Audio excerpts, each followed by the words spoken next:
तो हेलो दोस्तों, स्वागत है हमारे चैनल में दोस्तों। तो आज हम लोग बात करने वाले हैं दोस्तों कि वो रिकॉल टेक्निक क्या है दोस्तों, जिसके बारे में हमने बात किया दोस्तों। तो देखिए दोस्तों, प्लीज़ आप वीडियो को स्किप मत कीजिएगा दोस्तों। एक एक पॉइंट को सुनिएगा दोस्तों ध्यान से और उसको इम्प्लीमेंट कीजिएगा दोस्तों। 100% ये वीडियो आपके लिए वैल्यूएबल होगा दोस्तों। तो देखिए दोस्तों, क्या होता है, हम एग्ज़ाम के लिए तैयारी करते रहते हैं दोस्तों और हमारे पास कम समय बचा है दोस्तों। देखिए हर साल अभी 3 साल से लगातार देखिए ऑनलाइन पेपर हो रहा था दोस्तों, है ना। तो अभी जो है ऑफलाइन पेपर हो रहा है। अचानक से हमारा माइंड सेट नहीं है दोस्तों, उसके लिए प्रिपेयर नहीं है ना। तो उसके लिए हमको दोस्तों थोड़ा सा स्मार्ट वर्क और हार्ड वर्क करना होगा दोस्तों। एग्ज़ाम के प्रिपरेशन के लिए हमको हार्ड वर्क भी करना होगा दोस्तों और स्मार्ट वर्क भी करना होगा। दोनों करेंगे तभी आउटपुट आएगा दोस्तों, अच्छा आउटकम हमको आएगा दोस्तों। तो एग्ज़ाम के लिए क्या करें दोस्तों, हम अभी पढ़ रहे हैं दोस्तों 3 से 4 यूनिट हमसे होता है दोस्तों। ज़्यादा से ज़्यादा हम कोशिश करते हैं दोस्तों 5 यूनिट खींचने का प्रयास करते हैं दोस्तों।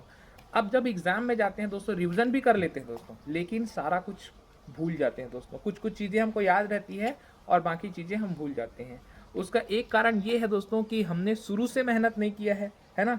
शुरू से, शुरुआत से, जब से कॉलेज लगना स्टार्ट हुआ तब से हमने मेहनत नहीं किया। हमने नोट्स नहीं बनाया होगा दोस्तों। ये हमसे एक दिक्कत होती है दोस्तों कि हम नोट्स वगैरह नहीं बना पाते दोस्तों।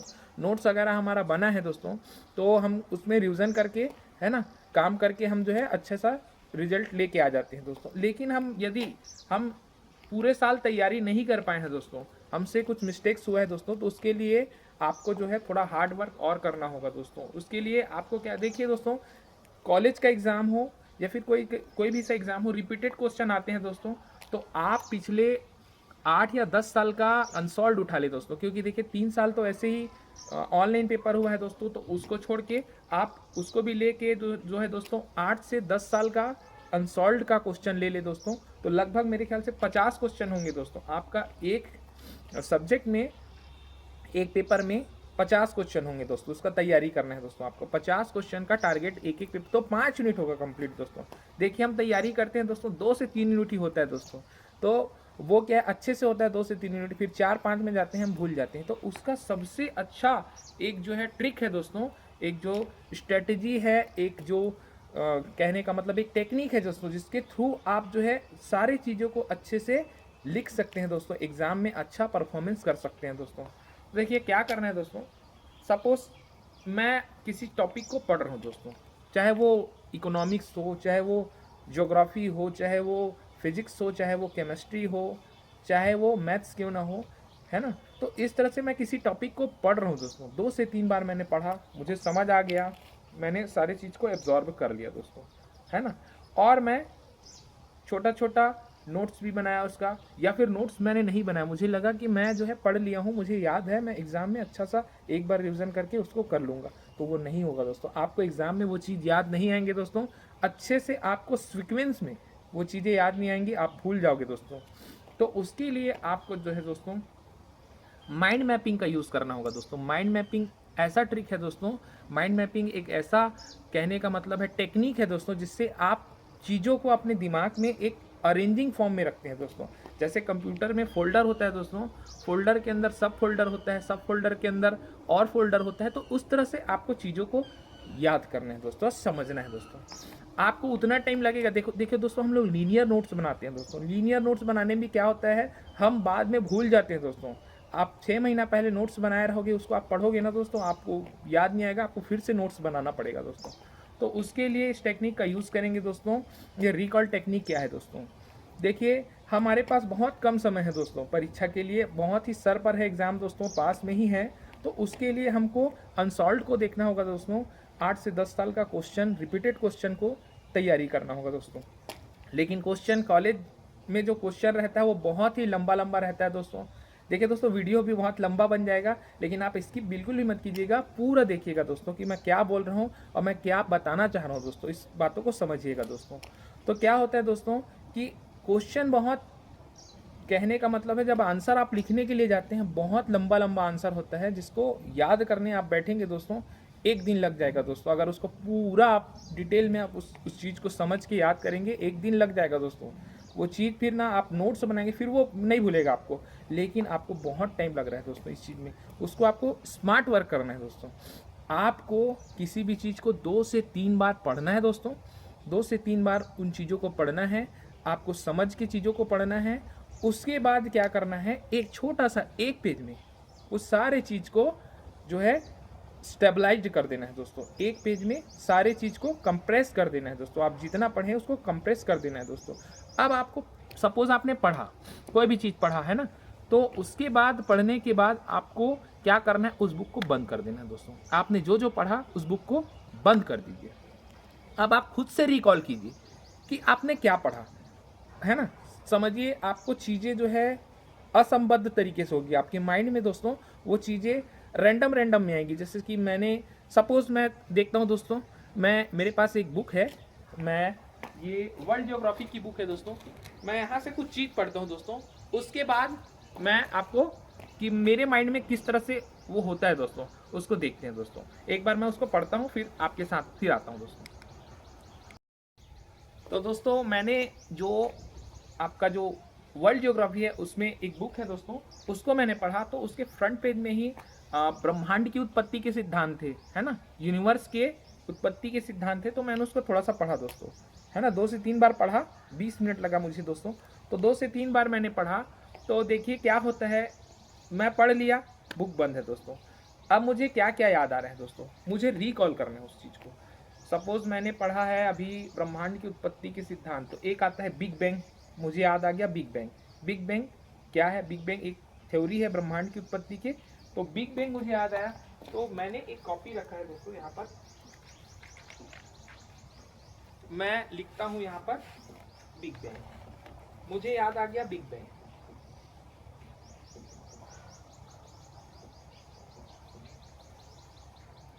अब उसके लिए आप जो है उसमें ट्रायंगल, रेक्टेंगल, है ना दोस्तों, या फिर आप जो है किसी भी उसका इस्तेमाल कर सकते हैं दोस्तों। ट्रायंगल, रेक्टेंगल बना लीजिए, कुछ भी बना लीजिए, उसको बॉक्स में पर्टिकुलर फिट कीजिए दोस्तों, जो जो चीज़ आपको याद आ रहे हैं। जैसे मुझे याद आया बिग बैंग याद आया। अब बिग बैंग याद आया, ये क्या है मुझे नहीं पता, छोड़ दीजिए। बिग बैंग मैंने पढ़ा, फिर मैंने क्या पढ़ा, जार्ज लेफ्लेयर।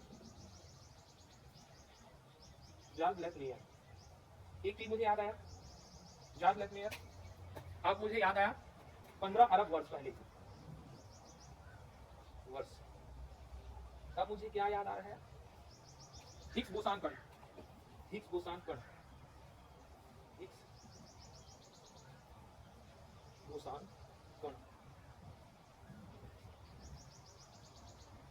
हिग्स बोसान कण का कहां से हुआ, बोसान थ्योरी से, बोसान थ्योरी।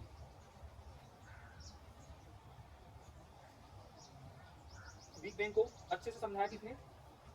तो देखिए दोस्तों, हमको जो जो चीज़ मैं आपको ये बता रहा था दोस्तों कि हमारा माइंड किस तरह से काम करता है, तो उसी रिकॉल फॉर्मेट को आपको इस्तेमाल करना है दोस्तों। मैंने जो चीज़ें लिखी है, मैं ये कंप्यूटर, ये हमारी स्क्रीन है दोस्तों, उसमें साइड में दिखा रहा हूँ कि किस तरह से मैंने इसको नोट डाउन किया है दोस्तों। ये देखिए इस तरह से मैंने नोट डाउन किया है दोस्तों। ये पूरा देखिए कि ये क्या क्या है, किस तरह से मैंने उन चीज़ों को समझा है और कैसे मैंने उसका जो वो किया है दोस्तों। इसको पूरा देखिए दोस्तों। तो दोस्तों मैंने वर्ल्ड ज्योग्राफी की बुक से बिग बैंग थ्योरी को पढ़ा था दोस्तों। तो बिग बैंग थ्योरी को पढ़ने के बाद दोस्तों मैंने लगभग 20 मिनट पढ़ा दोस्तों, उसको समझा अच्छे से। उसके बाद दोस्तों मैंने क्या किया, अपने माइंड से दोस्तों जो जो मेरे को जो चीज़ें याद आई दोस्तों, रैंडम में याद आई। ऐसा नहीं कि सारी चीज़ें एक साथ मुझे याद आई, रैंडम में सडन में याद आई। जैसे कि सबसे पहले मुझे याद आया बिग बैंग, मैंने 1 नंबर दिया दोस्तों, उसको देखिए। दूसरा नंबर मुझको याद आया दोस्तों जॉर्ज लेमेथियर। ये कब किया था, 1894 से 1896 के टाइम में इन्होंने बिग बैंग थ्योरी का जो है प्रतिपादन किया था। वो किस पर काम करता था, 15 वर्ष पूर्व महाविस्फोट, 15 अरब वर्ष पूर्व जो है महाविस्फोट का सिद्धांत है इनका। तो ये चीज़ मुझे याद था। तीसरा नंबर में मुझे ये चीज़ याद, मैंने लिख दिया। अब मुझे अगले बार क्या याद आया, मेरे को डायरेक्ट उधर से हट के सीधा हिग्स बोसान कण याद आ गया। अब मैंने उसको भी लिख लिया, ठीक है दोस्तों। अब हिग्स बोसान के बाद मुझे 5वां नंबर में बोसान थ्योरी याद है। कहाँ से कहाँ मैं जा रहा हूँ दोस्तों, देखते रहिए ध्यान से, है ना। आप डिस्ट्रैक्ट मत होइएगा दोस्तों, आपका दिमाग कहीं भी जाए। आप रिकॉल कीजिए दोस्तों, चीज़ों को रिकॉल कीजिए, बुक को बंद करके रिकॉल करने की कोशिश कीजिए। अब उसके बाद मुझे क्या याद आता है, छठवां में दोस्तों, छठवां में मुझे सीधा बिग बैंग का विस्तृत व्याख्या याद आ गया दोस्तों 6 नंबर में। और 7वें नंबर में इसके विस्तृत व्याख्या किया था रॉबर्ट वेगनर ने, तो मैंने 1967 में रॉबर्ट वेगनर का नाम लिख दिया। ठीक है दोस्तों। अब जॉर्ज लेथमेयर जो है स्विट्जरलैंड के हैं, मैंने उसे लिखा है दोस्तों, जो मेरे को याद आया। तो अब उसके बाद 7वां नंबर हो गया दोस्तों। अब 8वां नंबर में मुझे क्या याद आता है दोस्तों, 8वां नंबर में देखिए क्या है। अब 8वां में मेरे को याद आता है 1896 में से 96 में जॉर्ज लेथमेयर ने बिग बैंग सिद्धांत का प्रतिपादन किया था दोस्तों। अब 9वां नंबर में मुझे याद है डार्क मैटर है ना, डार्क मैटर बना 15 अरब महाविस्फोट हुआ जिससे डार्क मैटर बना, ये चीज़ मुझे याद आता है। 10वें में याद आता है विस्फोट के पश्चात पदार्थों के समूहन से आकाशगंगा बने, तारे बने, है ना दोस्तों। और फिर 10वां के बाद मुझे 11वां क्या याद आया दोस्तों, 11वां सीधा 10वां हो गया मेरे दिमाग से, मैंने सोचने का कोशिश किया, आगे आ गया है। अब मैंने इधर देखा हिग्स बोसान में, तो मुझे याद आया कि 11वां नंबर में ब्रिटिश वैज्ञानिक हिग्स ने 1964 में कॉस्मोलॉजी के अध्ययन में यूज़ किया था। और बोसान थ्योरी का मुझे याद आया सत्येंद्र नाथ बोस की थ्योरी से उसको लिया गया था। 12वां नंबर में मुझे ये याद आ गया। अब 13वां नंबर में मुझे क्या याद आता है, कालांतर में लगातार विस्फोट से ग्रह और उपग्रह बने, ये मुझे याद आता है दोस्तों। ठीक है दोस्तों। अब मुझे 14वें नंबर में याद आता है और सिद्धांत है बिग बैंग के अलावा, दोलन सिद्धांत है और साम्यावस्था सिद्धांत है, ये मुझे याद आ गया दोस्तों। अब इतना याद आने के बाद मुझे याद आ गया LHC, लार्ज हाइड्रोजन कोलाइडर। अब ये क्या चीज़ दोस्तों, इसको ध्यान रखिएगा। अब LHC से मुझे ध्यान आया 17वें नंबर में सर्न से, central for European nuclear research, ये याद आ गया मुझे। अब ये कहाँ पर है, जिनेवा में इसका मुख्यालय है। स्थापना हुआ था, मैंने लिख दिया था 25 सितंबर 1954, है ना दोस्तों, 25 सितंबर 1954 लिख दिया था, है ना। ध्यान रखिएगा दोस्तों, मैं जो बोल रहा हूँ उसको ध्यान रखिएगा, है ना दोस्तों। अब ये मैं लिख दिया हूँ 25 सितंबर 1954, जो आपको याद आ रहा है वो लिखिए। अब ये क्या हुआ था, जेनेवा में 100 फीट नीचे 27 किलोमीटर सुरंग में प्रोटॉन बीमों को प्रकाश के लगभग प्रकाश के वेग से टकराकर हिग्स बोसान कण पैदा करना था। बिग बैंग को 15 अरब वर्ष पहले हुए बिग बैंग थ्योरी को फिर से लैब में फिर से उसको जो है दोहराना था दोस्तों, और बोसान कण पैदा करना था, ये उनका उद्देश्य था दोस्तों। ये कब चालू हुआ, 30 मार्च 2010 को प्रारंभ हुआ दोस्तों। इसमें कितने वैज्ञानिक थे, 1000 वैज्ञानिक थे। मुझे सडन में चीज़ें याद आ रही हैं दोस्तों। अब क्या हुआ कि अब मुझे 21 नंबर हो गया। 22 नंबर में याद आता है 12 जुलाई 2012 में हिग्स बोसान कण से मिलते जुलते सब पार्टिकल की खोज हुई। ठीक है दोस्तों। अब मैंने 12 जुलाई लिखा है दोस्तों, उसको ध्यान दीजिएगा। अब मुझे याद आ रहा है 4 फरवरी 2013 को LHC बंद हुआ। LHC 2015 में पुनः प्रारंभ हुआ, 24 हो गया। अब देखिए दोस्तों, ये पुनः प्रारंभ हो गया, मुझे याद आ गया। अब मुझे याद आ रहा है 24 के बाद 25 नंबर में कि भाई 1000 वैज्ञानिक इसमें काम कर रहे थे, ये मुझे याद आ गया। 25 के बाद 26 में मुझे याद आया इसका काम क्या है, सर्न का उच्च भौतिक कण त्वरक के पर अनुसंधान करना है ना दोस्तों। अब 26 हो गया। अब 27 में क्या याद आ गया, विश्व का सबसे बड़ा न्यूक्लियर अनुसंधान केंद्र है मुझे। 28 में याद आया भारत 2017 में इसका सदस्य बना, ये मुझे याद आ गया दोस्तों। अब इतना चीज़ मुझे याद आ गया दोस्तों। अब ये चीज़ तो सब एडजस्टेबल नहीं है दोस्तों, सारी चीज़ इधर उधर है। अब इतना करने के बाद इसमें 5 से 7 मिनट लगेगा दोस्तों। इतना करने के बाद मैंने क्या किया, नेक्स्ट किया, मैंने सब चीज़ को एक ऑर्डर में, असेंडिंग ऑर्डर में जमा दिया दोस्तों, जिससे क्या होता है, हमको जो है इतना अच्छा नोट्स बना हुआ मिलेगा, जिसे माइंड मैपिंग कहते हैं, या जो है बहुत ही अच्छा टेक्निक है दोस्तों नोट्स बनाने का, जिसको हम कहते हैं माइंड मैपिंग कहते हैं दोस्तों। वो हम करेंगे। ये चीज़ों को करने के बाद ये बहुत अच्छा लगेगा दोस्तों, आपको करने पर बहुत ही अच्छा लगेगा। देखिए इस तरह से हमने माइंड मैपिंग की है दोस्तों। देखिए दोस्तों क्या होता है, अब मुझे पता था बिग बैंग सिद्धांत है, साम्यावस्था सिद्धांत है, दोलन सिद्धांत। ये क्या चीज़ का सिद्धांत है दोस्तों, ये जो है पूरे ब्रह्मांड की उत्पत्ति का सिद्धांत है। ठीक है दोस्तों, 3 तरह के सिद्धांत दिए गए हैं। बिग बैंग सिद्धांत ही सर्वमान्य कहा जाता है।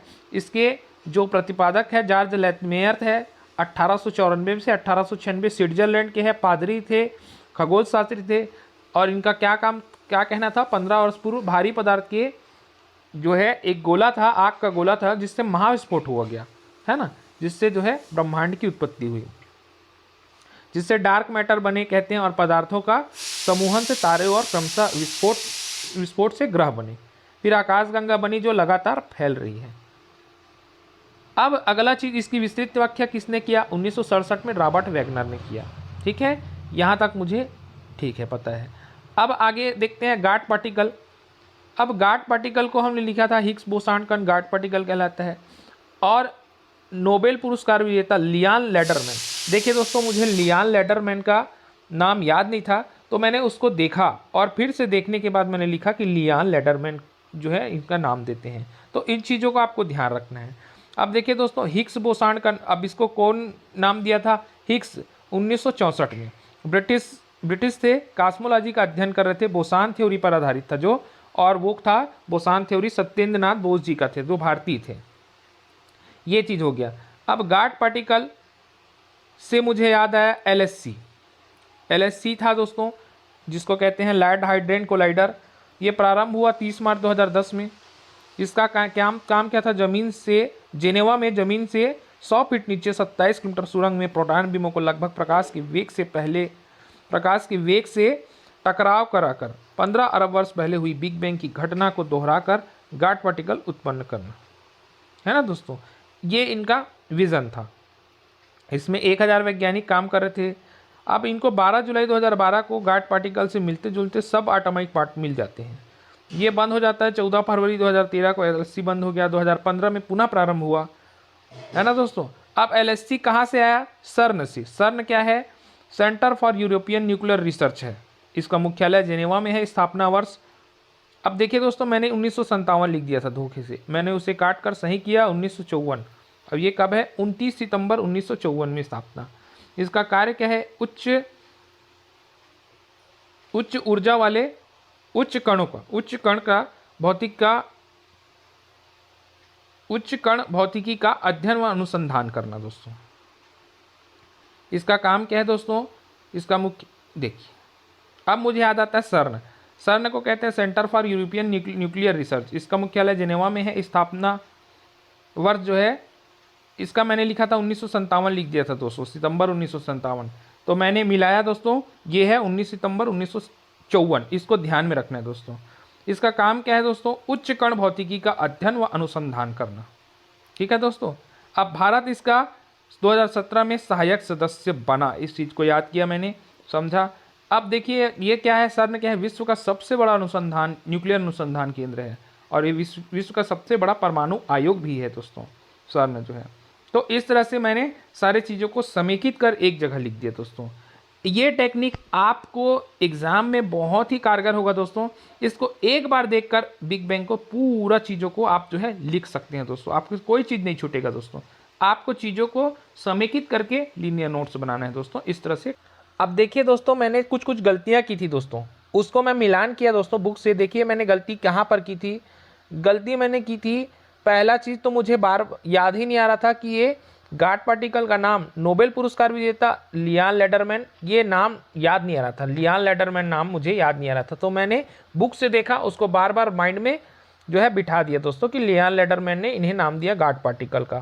ठीक है। और मैंने गलती कहाँ पर की थी दोस्तों? देखिए मैंने सर्न का स्थापना जो हुआ है उसको मैंने लिख दिया था 25 सितंबर 1954, जो कि है 29 सितंबर 1954 है दोस्तों। ठीक है। और वैसे ही मैंने गलती एक जगह और की है दोस्तों। देखिए जो है, मैंने कहा कि जो आपका जो महाप्रयोग कह रहे थे जिनेवा में जो चल रहा था, वो दोस्तों देखिए वो 12 जुलाई 2012 में हिग्स बोसान से मिलते जुलते पार्टिकल की खोज हुई कह रहे हैं। ठीक है, 22 नंबर में। तो लेकिन दोस्तों वो 12 जुलाई नहीं है दोस्तों, मुझसे गलती से लिखा गया। इसी चीज़ को आपको वो करना है दोस्तों, आपसे गलतियां होंगी उसको सुधार करना है। वो था 4 जुलाई 2012 में मिला दोस्तों। तो यहीं पर हमसे कुछ गलतियां हुई हैं, उसको सुधारा है दोस्तों, और उसके बाद सही नोट्स आपको लिखना है दोस्तों। ठीक है। तो इसको बैठ के आपको मैं आपको इसलिए बता रहा हूं दोस्तों, एग्जाम्पल के थ्रू इसलिए बता रहा हूं कि आप लोग उन चीज़ों को पढ़ें और पढ़ने के बाद दोस्तों आप अपने माइंड का यूज़ करें दोस्तों। देखिए हम लीनियर नोट्स बनाने जाते हैं दोस्तों, हम बार बार देखते हैं हमने क्या पढ़ा है, उसको पलट पलट के देख के नोट्स बनाते हैं दोस्तों, तो हमारा माइंड उसमें एफर्ट नहीं लगाता दोस्तों। जब हमारा माइंड एफर्ट नहीं लगाता दोस्तों, वो चीज़ों को याद नहीं करता दोस्तों। जब हम किसी चीज़ों को एफर्ट से सीखे होते हैं दोस्तों, वो चीज़ हमको हमेशा याद होती है। ये माइंड हमारा इस तरह से काम करता है दोस्तों कि हमको एफर्ट लगा के दिमाग का इस्तेमाल करके जोर डाल के उन चीज़ों को आउटपुट में लेके आना है, अपने कॉपी में नोट्स बनाना है दोस्तों उन चीज़ों का।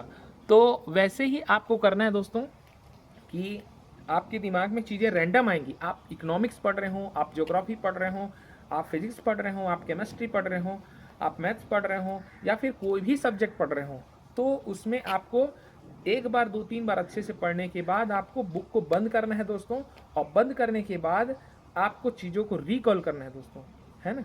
मैं ये नोट्स में मैं पूरा दिखा रहा हूँ दोस्तों कि मैं किस तरह से इसको किया हूँ दोस्तों, ये सारा चीज़ आपको दिखा रहा हूँ। बिग बैंग थ्योरी को पढ़ा था दोस्तों, तो बिग बैंग थ्योरी को पढ़ने के बाद दोस्तों एलएससी था दोस्तों। तो ये चीज़ों को आप देखिए दोस्तों, समझिए, इम्प्लीमेंट कीजिए दोस्तों, पढ़िए बुक को, उस कॉन्सेप्ट को पढ़िए, 2 से 3 बार समझिए। ये हो गया आपका हार्ड वर्क हो गया दोस्तों। अब स्मार्ट वर्क क्या है दोस्तों, आपको रिकॉल प्रोसेस का यूज करके नोट्स बनाना है एक एक पेज में।